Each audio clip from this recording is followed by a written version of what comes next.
gusezerana n'umuntu ukamubwira ko umukunda gwacu ukamuhemukira tubitegwa n'icyaha tuvukana kubwira mugenza we kumukunda muhuye mubonye ukamuvuga nabi tubitegwa n'icyaha tuvukana kwiyemeza imbere y'ishengero kutazohemuka gwacu ugahemuka tubitegwa n'icyaha tuvukana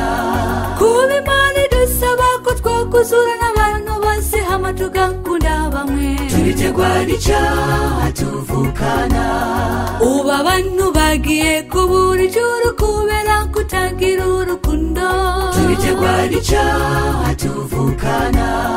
gukora no kwitengeka dukora ibintu byiza abantu bakabyita bibi tubitegwa n'icyaha tuvukana Mana dufise byinshi tugushimira Mana ntudukize ingwara y'icyaha usokwame wibuka yuko ukeneye ijuru kuruta byose Mana dufise byinshi tugushimira Mana ntudukize ingwara y'icyaha usokwame wibuka yuko ukeneye ijuru kuruta byose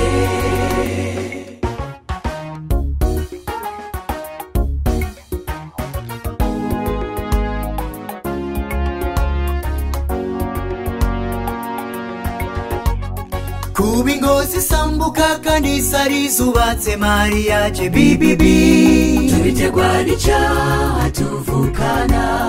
kumva yuko utohuza na mugenzi wawe kandi byari byoroshye tubitegwa n'icyaha tuvukana kuba ugenda uvuga yuko ufise uwo mudahuza kandi mwese muri bamwe tubitegwa n'icyaha tuvukana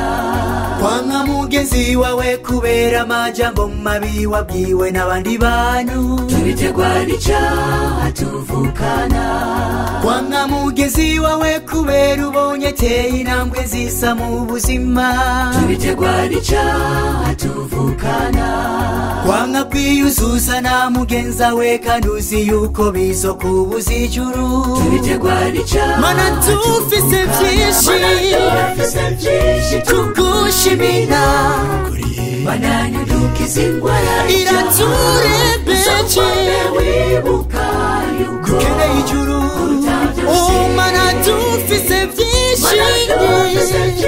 tugushimira Mana ntudukize ingwara itugejeje habi wibuka yuko ukeneye ijuru Mana dufise byinshi Mana ntudukize ingwara itugejeje muri koma wibuka yuko ukeneye ijuru Mana dufise byinshi tugushimira